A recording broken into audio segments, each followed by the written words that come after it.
on reçoit maintenant 3 membres de la table territoriale de développement social, M. Réal Brazeau, Mme Dominique Labelle et M. Dominique Pilon.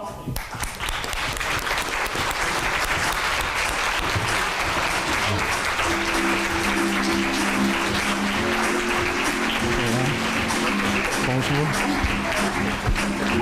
Ben moi aussi, prends place. Bonne invité.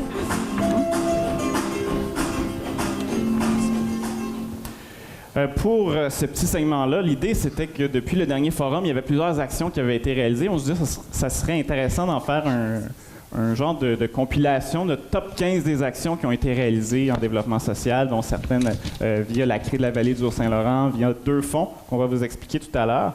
Donc, si vous le voulez bien, je vais commencer par notre président, Monsieur Brazeau. Mes recherchistes m'indiquent que suite au dernier forum, il était question d'améliorer les communications. Dans quel sens on voulait améliorer ces communications-là? Bien, en fait, ce qu'on a fait à la recherche d'organismes qui sont ajoutés à la liste d'organismes déjà là, justement pour permettre une meilleure communication puis que ça se fasse vraiment vers la base. Essayer d'avoir le plus de gens possible qui discutent des mêmes choses puis qui ont les mêmes réponses aussi. Fait qu'à partir de là, tous les gens ont la même version des choses et on travaille tout ensemble. Excellent. Donc, pour faire partie de la table, il faut avoir vraiment un lien avec le régional, ce qui fait que soit un organisme régional ou soit une table... Un représentant d'une table. Un représentant, oui. Et ce qui fait que, encore une fois, mes recherchistes m'indiquent qu'il y a la table de la communauté d'expression anglaise, en itinérance, en santé mentale, qui se sont ajoutées. Et le but, c'était pour compléter finalement le portrait. C'est en plein ça. Et s'assurer que l'information descende, je présume. Bien, c'est ça. C'est d'essayer d'avoir le plus de gens possible au niveau du territoire pour pouvoir communiquer avec tous ces gens-là. Pour en arriver à notre modèle de gouvernance, où l'objectif, c'est qu'à la fois les citoyens, les concertations, la table territoriale et le conseil puissent être rejoints, que l'information puisse passer d'un niveau à l'autre. Et on était donc des nouveaux membres, mais aussi, vous l'avez dit un petit peu, le chantier qu'on a ouvert au niveau du transport. Bien, je trouve important, puis c'est la première fois, je pense qu'on réussit à avoir tout le monde autour de la table, tous les partenaires importants au niveau du transport, que ce soit du transport bénévole, que ce soit du transport scolaire, pour pouvoir... Juste le fait de discuter tous ensemble, on se rend compte que souvent, c'est peu de choses qui peuvent améliorer le service.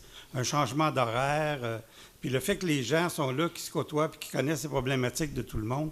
En tout cas, on a eu des réunions vraiment le fun, puis vraiment intéressantes. Puis je pense qu'on est sur la bonne direction pour faire des recommandations bientôt. Si j'envoie la balle à Dominique, qui est présent sur ce comité-là, je pense que Dominique, tu constates déjà qu'il y a moyen d'arrimer. On parlait de jouer sur les horaires pour que des services puissent être desservis plus facilement.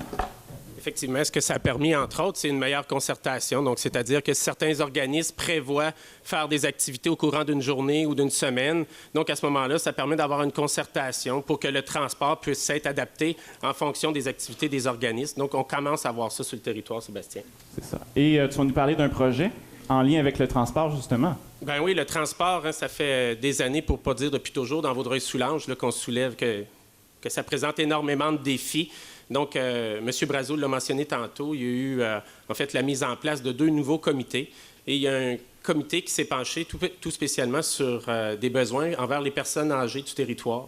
Donc, il y avait différents constats qui étaient faits pour dire que, on l'a dit tantôt, il y a plusieurs types de transports problématiques, et entre autres sur le territoire, le transport médical auprès des aînés. Donc, on a un nouveau projet qui a passé par la table de concertation, le comité territorial, qui est le service d'accompagnement à la mobilité et à l'autonomie. Donc, brièvement, c'est le transport bénévole auprès d'une clientèle aînée en perte d'autonomie physique ou cognitive. Tantôt, on va avoir la chance de voir une capsule qui va vous donner de plus amples informations sur le projet.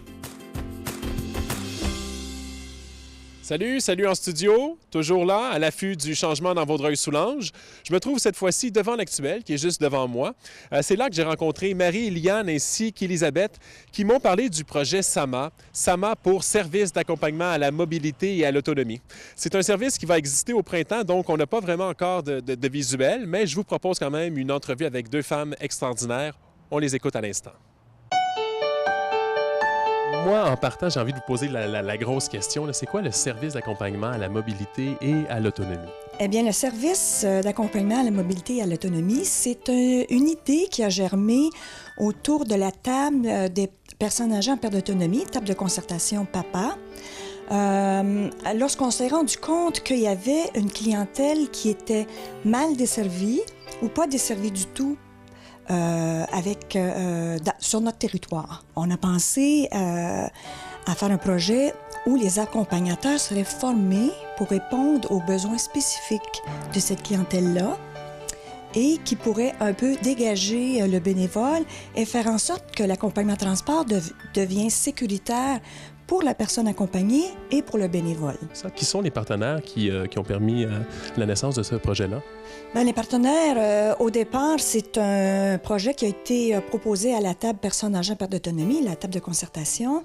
Ensuite, on est passé à l'étape de le présenter à la table territoriale de développement durable de la MRC. Ensuite, on a présenté le projet appuyé de la MRC à la CRE de la vallée du Haut-Saint-Laurent. Il faut penser à tout, mais pour une seule personne, c'est trop. Alors moi, je trouve que ça sera un service exceptionnel quand on sera deux, une équipe au service de la malade que nous conduisons. En terminant, moi, j'ai envie de vous souhaiter, j'ai envie de vous dire bravo pour l'initiative d'avoir participé à ce projet-là, puis de vous souhaiter le meilleur des succès. Merci, Patrick. Merci beaucoup, Patrick. Merci. Et d'ailleurs, depuis qu'on a mis le projet, on a la table, le sous-comité en transport et le transport bénévole est maintenant représenté dans le cadre du projet SAMA. Donc, on fait le lien avec notre projet. Tout ça reste attaché finalement. Effectivement. Donc, je peux poursuivre avec le suivant. La popote roulante de Vaudreuil-Soulanges, là aussi, il va y avoir une capsule tantôt, donc je ne vendrai pas le punch sur tout. Ce que je veux surtout mentionner, c'est que ça fait des années qu'on attend, dans le fond, l'émergence d'une popote roulante sur le territoire de Vaudreuil-Soulanges. Et ce qui est intéressant de constater, c'est qu'au-delà du service de nourriture à domicile que la popote roulante donne, c'est que ça devient un nouveau partenaire pour assurer le maintien de la qualité de vie et le bien-être des gens à domicile.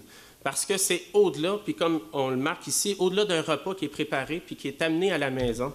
C'est une visite quotidienne, c'est une relation avec l'ensemble des partenaires qui fait en sorte que tout d'un coup, ces gens-là deviennent comme les aidants naturels, les yeux et les oreilles, qui peuvent faire en sorte d'assurer une continuité de service dans l'ensemble du territoire de Vaudreuil-Soulanges. C'est donc dire que ça peut paraître anodin, un petit repas comme ça que tu te fais livrer, mais en fait, ça peut faire en sorte d'améliorer de façon considérable la qualité de vie des gens qui demeurent à domicile. Rebonjour le studio, je suis toujours sur le terrain du développement social. Je me trouve actuellement devant la Maison des aînés de Soulanges à Saint-Polycarpe, où j'ai eu la chance d'entendre parler du magnifique projet de la popote roulante. Voici le reportage que je vous ai préparé. Si on pouvait résumer la popote roulante en quelques mots, qu'est-ce qu'on pourrait dire là-dessus?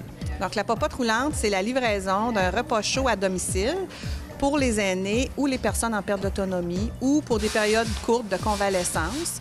Donc, c'est un repas et le repas est livré à la maison, chaud et prêt à manger quand il arrive.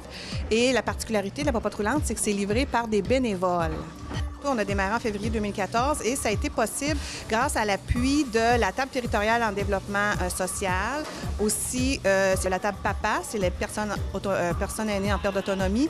Et aussi avec l'appui du C3S, on a un organisateur communautaire qui a vraiment monté le dossier. Et ça, c'est les appuis. Puis aussi du côté financier, on a eu la CRE qui a donné un gros appui financier. Aussi le CLD, Centre local de développement à Vaudreuil-Soulanges, et l'Œuvre Léger de Montréal. Donc ça, c'était financier, ce qui nous a permis de refaire complètement la cuisine ici, qui était désuète. Qu'est-ce qui vous a incité à accompagner les gens puis tout ça? Moi, j'étais à ma retraite. Je commençais ma retraite et puis je voulais faire du bénévolat. Et puis c'était la meilleure façon pour moi de me rendre utile à la société. On livre à des personnes qui sont en perte d'autonomie. Ils veulent rester dans leur milieu, ils veulent pas s'en aller dans des maisons de personnes âgées. Fait qu'ils veulent rester chez eux. C'est pour ça que la popote roulante, c'est vraiment un besoin essentiel. Donc, ça s'adresse aux aînés. Un aîné qui veut soit participer en tant que bénévole ou recevoir un repas. C'est quoi les démarches à suivre? C'est juste de téléphoner à la Maison des aînés. On va lui donner toutes les informations. Bien, Michel et José, merci beaucoup, puis bravo pour votre beau projet. Merci.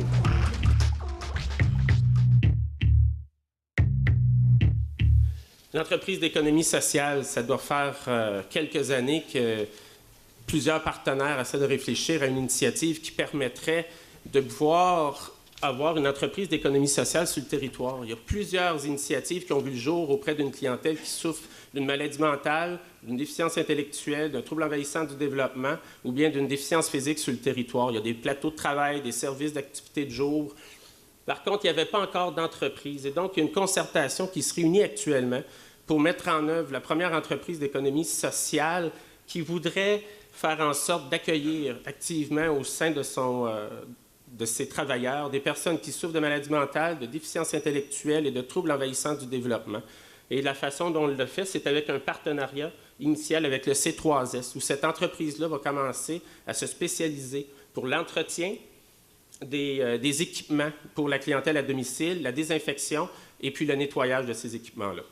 Donc, le C3S donne déjà l'exemple en disant « Nous croyons à l'économie sociale » pour ce type de service-là, dans l'ensemble. Effectivement. Donc, c'est là qu'on lance aussi le défi à toutes les entreprises du territoire qui verraient la possibilité de pouvoir créer un partenariat de quelconque avec les entreprises de ce type-là. Donc, de faire appel à toi, Sébastien. À moi, oui, appelez-moi directement. Sur mon cellulaire. Mission P. Mission P, c'est un projet pour lequel j'ai promis de ne pas pleurer, que je ne verserai pas de larmes en l'expliquant. Parce que, encore une fois, il y a une capsule, puis on pourra voir. Mais je vous le dis, à chaque fois que ce projet-là est présenté en groupe, tout le monde verse une larme. C'est un beau projet qui a été initié avec l'École primaire des Orioles, le CAL de Vaudreuil-Soulanges, le C3S et d'autres partenaires, dont la ville de Rivière-Bodette. Et dans le fond, ça commence par un support au devoir à une clientèle vulnérable du territoire. Et en fait, depuis le début de septembre, début de l'école, il y a différents partenaires qui se réunissent pour supporter ces jeunes-là de 4 heures à 6 heures. La beauté de la chose dans cette aventure-là, c'est que tous et chacun n'ont pas cette responsabilité-là propre dans leur mission, mais chacun a accepté de sortir un pied de sa mission respective et de dire, pour le bien-être des jeunes, donc pour assurer leur développement, on s'assure de faire une nouvelle mission à laquelle on va essayer de répondre l'ensemble des partenaires ensemble. Donc, c'est un type de partenariat qu'on voit de plus en plus au niveau du développement social et avec, je crois, toutes les collaborations, les relations qu'on a développées sur le territoire depuis les dernières années. C'est le genre de projet qu'on va voir de plus en plus sur le territoire, donc avec les municipalités, les commissions scolaires, les écoles, où que tout d'un coup, tout le monde a cette préoccupation et on reconnaît de plus en plus la politique de développement social comme étant une mission qui est propre à chacun des partenaires du réseau local de Vaudreuil-Soulanges. Je dirais même que dans ce cas-là, on est vraiment sauté sur l'opportunité. Il y a eu l'école qui a levé le drapeau en disant « on a un problème, on veut travailler dans un certain secteur avec des parents plus difficiles à rejoindre ». Il y avait Marie-Julie avec la table jeunesse qui était déjà très près de ça, qui savait qu'en réussite éducative, on allait avoir des sous disponibles. Et du côté de la CRE, on a travaillé en ligne droite pour développer ce projet-là en s'influençant de des choses qui avaient été faites ailleurs, mais en inventant vraiment une formule adaptée à notre milieu. Donc, je ne vais pas pleurer non plus. On regardera la vidéo ensemble. Bonjour en studio. Ici Patrick, le fatigant, sur le terrain. Cette fois-ci, je suis en direct de Rivière-Bodette. Pourquoi Rivière-Bodette? Bien, je voulais en apprendre un peu plus sur le projet Mission P. Mission P, c'est un projet d'aide aux devoirs pour les jeunes qui fréquentent l'école primaire des Orioles. On regarde donc qu'est-ce que ça donnait.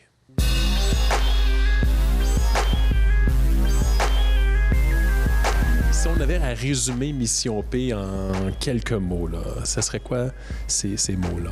Bien, en fait, on reçoit des élèves pour faire de l'aide aux devoirs ici. Puis aussi, on offre de la collation, on offre aussi des activités physiques ou des activités ludiques. C'est après l'école. Mais en fait, c'est une volonté de l'école associée avec le C3S. C'était la volonté de se rapprocher de notre milieu, de se rapprocher du milieu de nos élèves et d'offrir un service de proximité. Notre école dessert quand même une grande partie de Saint-Zotique et Rivière-Bodette. Rivière-Bodette se trouvait être un peu loin. Dans nos têtes, ça fait peut-être 1 an et demi, 2 ans que ça existe. Et là, ça s'est concrétisé récemment, là, au cours de l'été 2014. Qui est associé à ce projet? Il y a le C3S, il y a le CAL pour lequel moi je travaille, il y a l'École des Orioles, la Commission scolaire des Trois-Lacs. La municipalité de Rivière-Bodette, le transporteur scolaire, la MRC. Donc, c'est des gens qui gravitent de près ou de loin autour du projet. On vit des beaux moments avec les élèves, même s'il y a quand même des difficultés. Les élèves bénéficient vraiment du moment qu'ils passent ici. Donc, les retombées, oui, les enseignants commencent à voir que certains jeunes qui n'avaient pas l'habitude d'être très assidus au niveau des devoirs des leçons commencent à montrer une plus grande régularité au niveau des devoirs leçons. C'est sûr que notre prochaine étape, c'est d'essayer de faire des liens entre Mission P et la réussite scolaire. J'ai une question un peu bête, là, je suis presque gêné de la poser. C'est quoi le P dans Mission P? C'est persévérance. Mais mesdames, merci beaucoup et bravo pour ce beau projet. Merci.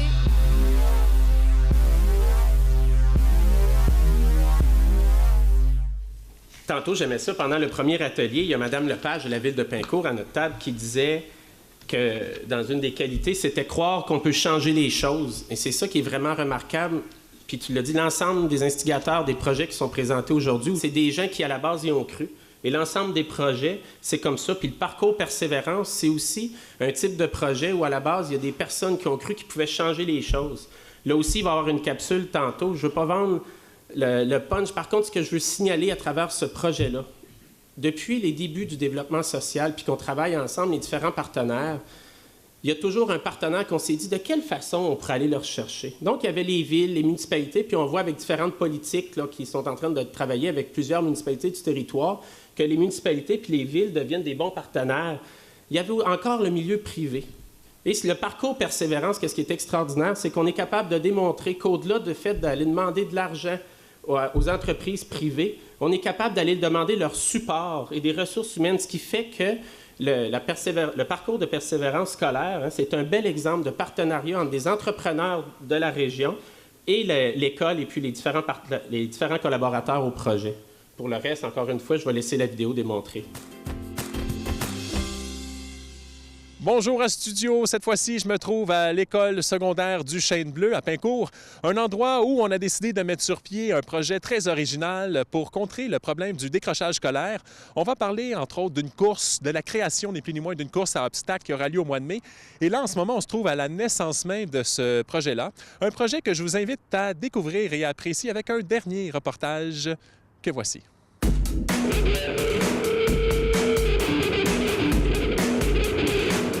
Aujourd'hui, c'est une de nos premières rencontres du projet en équipe. C'est-à-dire que ce qu'on a fait avec les jeunes, c'est on leur a présenté le projet un petit peu comme une entreprise. Donc, nous, ce qu'on voulait, c'est monter un événement qui est une course à obstacles.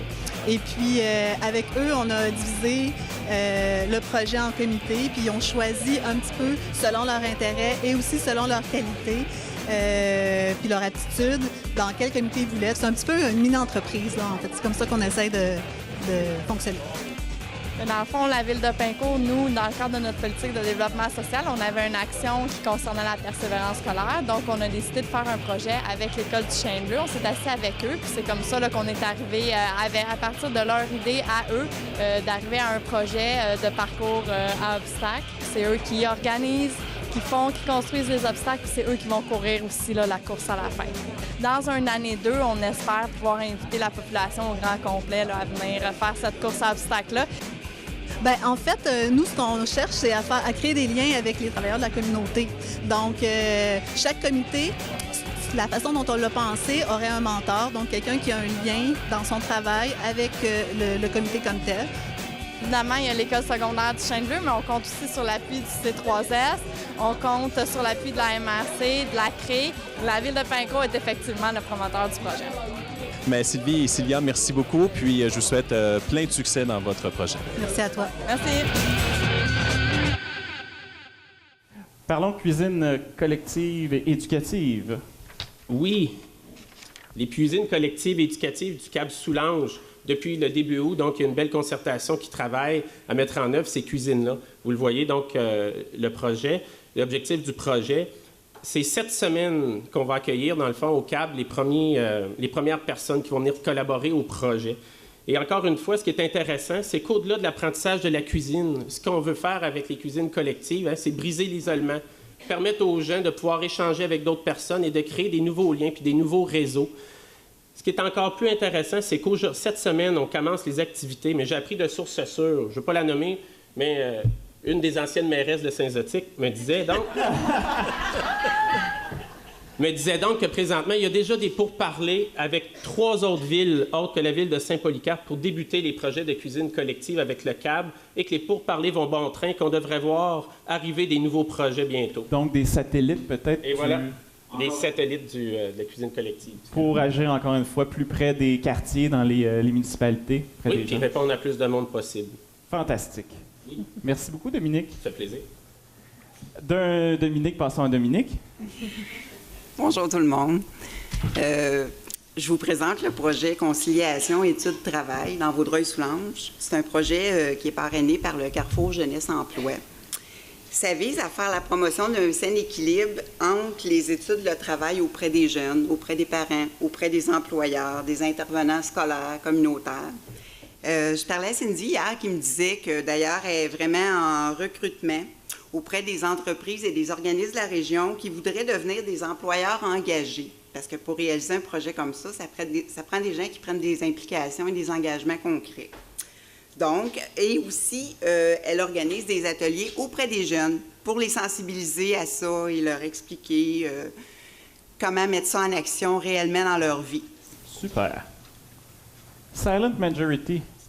Oui, en fait, c'est le film sur l'intimidation. Vous avez probablement tous et toutes entendu parler du film Période infernale qui a été fait sur l'intimidation en milieu scolaire en français. Et Silent Majority, c'est le pendant en anglais de ce film-là qui est en train d'être réalisé. Et c'est évidemment le promoteur et c'est sur la télé. Et il s'agit de réaliser des ateliers où les élèves de la commission scolaire Lester B. Pearson, du côté anglophone, vont s'engager dans une réflexion collective et vont mettre en œuvre tout ce qu'il faut pour réaliser ce film-là. Et évidemment, c'est le sous-comité en réussite éducative et sociale qui est vraiment collaborateur et la commission scolaire Lester B. Pearson. Je peux poursuivre, oui? Oui, le projet Stimulation Jeunesse Vaudreuil-Soulanges, c'est un dernier bébé, un dernier né, depuis novembre 2014 seulement. Le promoteur, c'est le Camp Bosco. Le projet vise à offrir des sessions hebdomadaires de stimulation sensorielle au Camp Bosco à des élèves anglophones à besoins particuliers dans le but de développer leurs compétences et leur estime de soi et favoriser la réussite, une meilleure réussite là, au niveau de leur parcours scolaire. Il va y avoir au Camp Bosco une salle qui va être adaptée à cet effet-là. Là, dans le cadre du projet, on a vu déjà à d'autres endroits, d'autres régions où ça a été réalisé. C'est vraiment intéressant de voir tout ce qu'il peut y avoir dans ces salles-là pour stimuler les jeunes. C'est vraiment un beau projet. Les partenaires du comité en réussite éducative et sociale et la commission scolaire Lester B. Pearson également. Super. Et tu as gardé le plus intéressant, probablement à ton avis, pour la fin. Oui. Je disais que le projet précédent, c'était un dernier né, mais ça, c'est notre petit bébé à nous, à la CDC et au Carrefour Jeunesse Emploi, qui sont les deux promoteurs de ce projet-là. C'est la campagne de promotion de l'action communautaire qui vise à assurer la visibilité de l'action communautaire et de promouvoir les services des organismes sur notre territoire à Vaudreuil-Soulanges et de favoriser une implication sociale. On voulait que le projet aille un petit peu plus loin. À la CDC, on a déjà une mission qu'on remplit bien depuis plusieurs années d'information et de faire connaître sur le territoire les organismes communautaires et le beau travail qui est réalisé dans les organismes. Ce projet-là veut aller un pas plus loin. Les organismes ont maintenant un beau rayonnement avec les outils qu'on s'est donnés, mais avec ce projet-là, on veut aller un petit peu plus loin en faisant la promotion de l'action communautaire dans son ensemble, c'est-à-dire les organismes et les services offerts, mais aussi l'implication citoyenne et le lien entre les citoyens et les organismes du territoire, toujours dans une optique de donner et de recevoir, dépendant des périodes dans la vie de chacun. C'est un beau projet qui va être lancé officiellement en janvier. Il a débuté au mois d'août, mais le temps de tout mettre en place, tous ces outils-là, il va avoir un lancement officiel en janvier 2015. Excellent. Bien, content d'en entendre plus. C'est la question du lancement qui m'intéressait également, donc on y sera certainement. Il reste à remercier nos invités. Merci.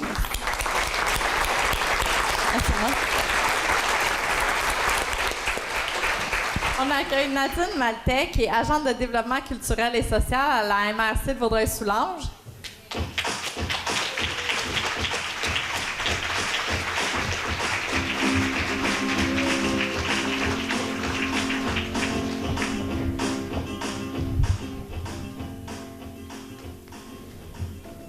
Alors, notre première question, quel est votre lien avec le développement social? La politique culturelle de la MRC a 9 ans. Je pense qu'au niveau historique, on a vraiment été en mesure de faire prendre conscience de l'importance de la culture au niveau de notre institution et au niveau des municipalités qui la composent. Alors ça, je pense que c'est une grande réussite qu'on a. Maintenant, notre projet actuel, c'est de mettre à jour cette politique culturelle-là dans la voie du développement durable. Donc, le développement durable, c'est de faire en sorte qu'on développe des projets qui incluent le social, l'économique, l'environnemental et aussi la question culturelle.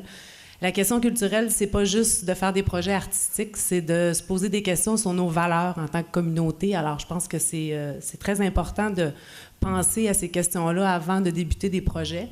Et oui, si on peut effectivement introduire les artistes et tout ça dans nos projets. Alors, je vais juste vous présenter rapidement le lien d'un projet que moi, je fais avec le développement social qui s'appelle le projet Terre-Mer. Peut-être que certains en auront entendu parler, où on a jumelé un artiste professionnel ou en voie de l'être avec un élu et ensemble, ils ont créé une œuvre collective à partir d'un dialogue partagé. Donc, sur le développement durable, ils ont vraiment, à partir de l'idéation jusqu'à la création, ils ont développé un projet ensemble. Donc, les maires ont vraiment exploité la thématique du développement durable avec un dialogue avec un artiste. Et ce qui est intéressant, c'est que quand on regarde l'œuvre, on est capable de découvrir la municipalité qui s'y cache derrière l'œuvre. Les objectifs, donc, c'était vraiment de générer des dialogues entre nos artistes et les élus et de faire prendre conscience de l'importance d'inclure de la culture dans le développement local. Donc, ça a été un grand succès. On a eu 300 personnes au vernissage le 18 septembre dernier. On s'est rendu compte que le musée était trop petit, il faut l'agrandir. Ça prend un plus grand musée. Hein? Absolument. Alors, et ce qu'on a organisé suite au vernissage, c'est des rencontres dialogiques. Les rencontres dialogiques, c'est...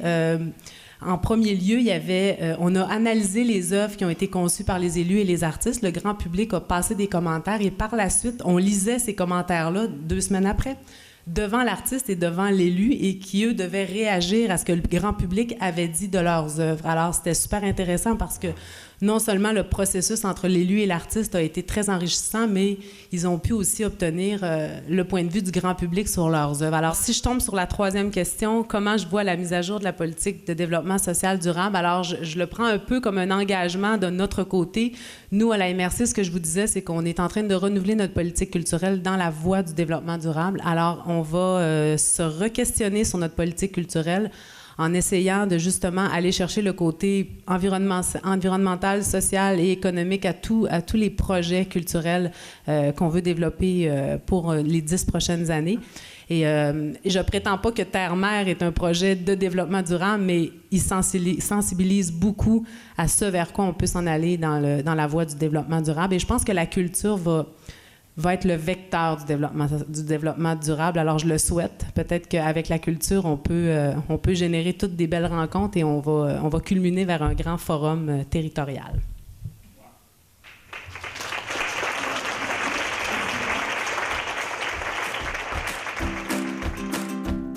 Revenez-nous la semaine prochaine, alors que Philippe Roy, Geneviève Leduc et Nadine Lachance parlent à leur tour de développement social.